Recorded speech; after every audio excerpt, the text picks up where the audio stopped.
नमस्कार, मी डॉक्टर प्रतिभा जाधव.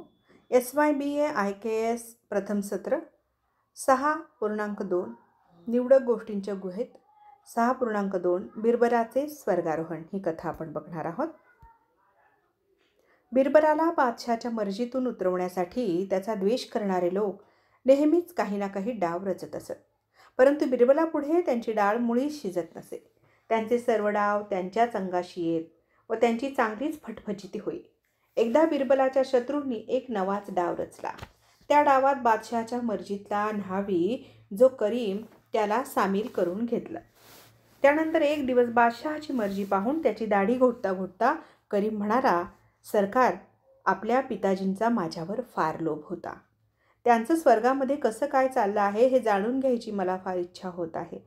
ते ऐकून बादशाह हसून म्हणाला, अरे मूर्खा, स्वर्गातली हकीकत आपल्याला इथे कशी कळणार?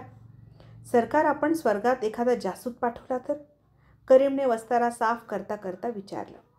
हे कसं शक्य आहे? बादशाहने आरशात पाहत विचारलं. सरकार, बिरबलासारखे चतुर लोक दरबारात असल्यावर कोणतीच गोष्ट अवघड नाही. करीम उत्तरला, तू म्हणतोस तेही खोटं नाही. हे काम बिरबल नक्कीच करू शकेल.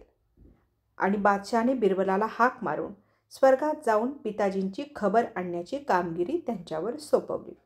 आपल्या शत्रूंचा कावा बिरबलाने लागलीच ओळखला व त्याचा डाव त्यांच्यावरच उलटवायचा असे ठरवून तो नम्र स्वरात बादशाला म्हणाला, सरकार, सदेह स्वर्गात जायचं तर खर्च फार येईल.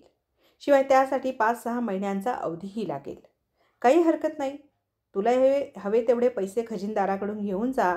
बादशाने हुकूम सोडला. बिरबलाने लगेच खजिनदाराकडून 10,000 मोहरांची रक्कम घेतली. तो आपल्या कामगिरीला लागला. दुसऱ्या दिवसापासून बिरबलाने आपल्या विश्वासू सेवकांकरवी आपल्या घरापासून थेट स्मशानापर्यंत एक भुयार खणायला सुरुवात केली.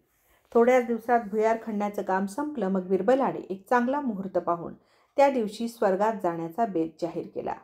आता बिरबल नक्की मरणार हे पाहून त्याच्या शत्रूंना मोठा आनंद झाला. परंतु बिरबल त्या सर्वांना पुरून उरणारा होता. ठरल्या दिवशी बादशहासकट सर्व लोक स्मशानभूमीवर जमा झाले. बिरबलाने मुद्दामच भुयाराच्या तोंडाशी चिता रचली. नंतर सर्व लोकांसमक्ष बिरबल त्या चितेवर चढला. चिता पेटवण्यात आली. ज्वाळांचे लोट उसळले. काळाकुट्ट धूर आकाशातून झेपावला. तेवढ्यात बिरबलाने गुपचूप भुयाराचं दार उघडलं व तो आत शिरला. तिथं पूर्वीच आणून ठेवलेला हाडांचा सापळा त्याने चितेत ठेवून दिला व भुयारातून तो आपल्या घरी जाऊन झोपला. दुसऱ्या दिवशी चितेत तो हाडांचा सापळा राजसेवकांना सापडला. ते पाहून बिरबलाचे शत्रू आनंदाने बेहोश झाले. बादशहाच्या दुःखाला मात्र सीमा राहिली नाही. बिरबलाचे गुण आठवून तो हुंदके देऊ लागला. पुढे काही दिवस लोटल्यानंतर बिरबल एका रात्री भुयारातून एकदम स्मशानात प्रकट झाला. त्याला पाहून तिथल्या डोंबाला मोठं आश्चर्य वाटलं. त्याने ती बातमी बादशहाला कळवली. बिरबल जिवंत आहे हे ऐकून बादशहाचा आनंद गगनात मावेना. त्याने बिरबलाला घेऊन येण्यासाठी रथ रवाना केला. त्या रथात बसून बिरबलाची स्वारी मोठ्या ऐटीत राजवाड्याकडे आली. बिरबलाला पाहून बादशहाने त्याला कडकडून मिठी मारली. बिरबलाला गहिवरून आलं. नंतर बादशहाने बिरबलाला मोठ्या प्रेमाने शेजारी बसवून विचारलं, काय बिरबल, काय म्हणते तुझी सफर? स्वर्गात तुला आमचे पिताजी भेटले का? त्यावर बिरबल आनंदून म्हणाला, सरकार, स्वर्गाच्या सफरीची कथा काय सांगू आपणाला. आपण तर अगदी मजेत होतो तिथे. देवदूताने सोन्याच्या विमानात बसवून मला स्वर्ग दाखवला. वा वा, काय तिथली अपूर्व शोभा. तिथला तो रत्नजडित राजवाडा, तिथले ते रंगबिरंगी फुलांनी नटलेले वृक्ष, ते अमृताचे झरे, वा वा वाह वाह. आपण तर इतके खुश झालो की तिथून परत इकडे येऊच नाही असं वाटत होतं. बरं ते राहू दे, आमचे पिताजी भेटले का तुला? वा वा सरकार, अहो, त्यांना भेटण्यासाठीच तर मी तिकडे गेलो होतो. मला पाहून त्यांना मोठा आनंद वाटला. तिकडे सुखात आहे ना ते?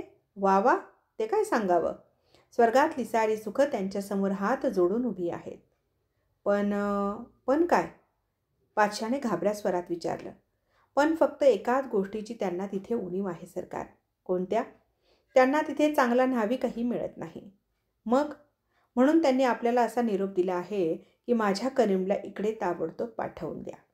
आपल्या पिताजींचा हा निरोप समजताच बादशहाने ताबडतोब हुकूम सोडला.